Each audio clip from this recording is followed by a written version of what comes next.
Prajavahini. I'm Archana Swamy.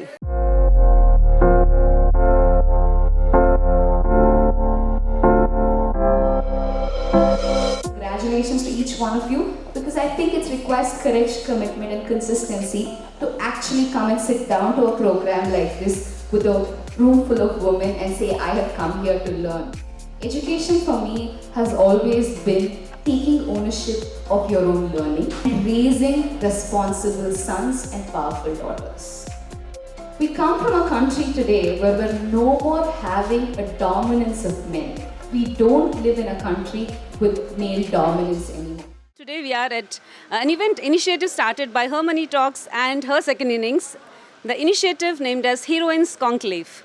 And here we have Aishwarya with us, an entrepreneur and an investor and educationalist, to know and share her experiences being at the event. Welcome Aishwarya. Nice to have you here. Thank you so much. I'm actually very thrilled to be an event like this, because we always go into events where there are a room full of men and you are awkward to be one or the two women in that room filled with women. It was very empowering for me to go to a room full of just women and where there are only two men, where men are the minority.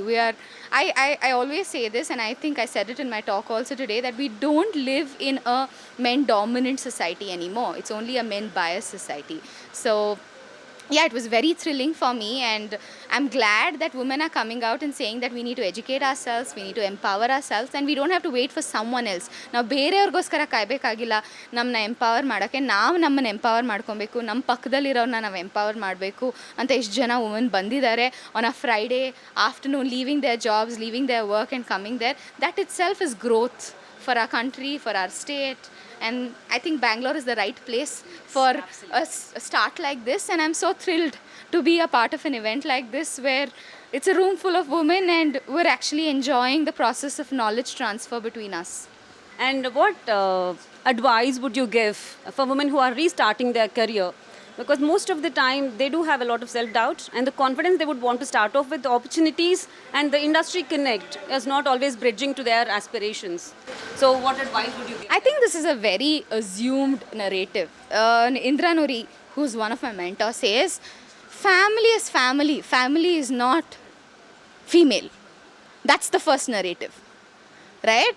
So the reason why there's so much dropout, why after marriage women don't go back to work, or after a child women don't go back to work, is because we have a notion and a narrative that family is female. So let's break that narrative outside. I wanted to talk about it. The time given to me was so small that I didn't touch upon it.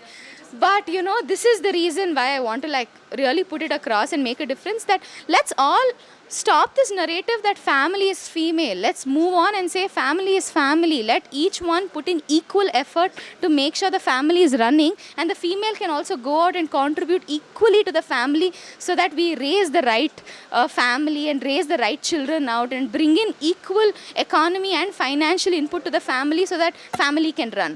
With this, I feel the number of women going out to earn will increase automatically, and that's how the economy will also increase automatically.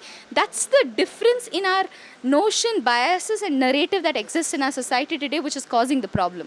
What's the last piece of information you would want to provide for entrepreneurs who want to add on to the success story of the growing Indian women businesses?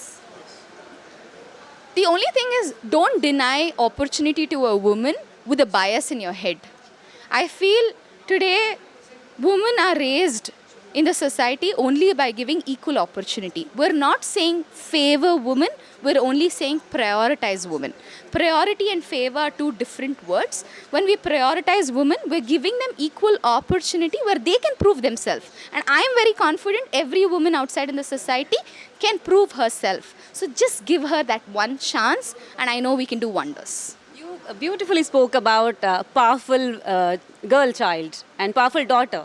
So it's clearly evident that you are that opinionated, strong woman who is speaking out there for the women outside.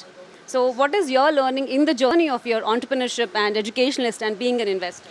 I think everything starts at home. Your parents are your first teachers, right? So in my family, we are three children, right? My parents always treated all three of us equally. We were not just powerful daughters, but my brother was also thought to be a responsible son. If my mother told me, go wash your face in the evening, it was the same instruction given to the boy also at home. It was not that, just because he's a boy, he's not told to wash his face, or just because you're a girl, you're always told to wash your face. If I was told you need to come back home at 7 o'clock in the night, even my brother was told you need to come back at 7 o'clock in the night. So I grew up in that notion that all three kids, whether it was a boy or a girl, had the same kind of environment at home. So for me, whether it was business, I was his first kid at the home, so I had to take responsibility. It didn't matter whether I was a daughter or a son. So that brought me up in that narrative. So I urge the people around, saying that the education at home, the narrative you bring out to your house, is very important for the growth and empowering the society tomorrow. So the reason why we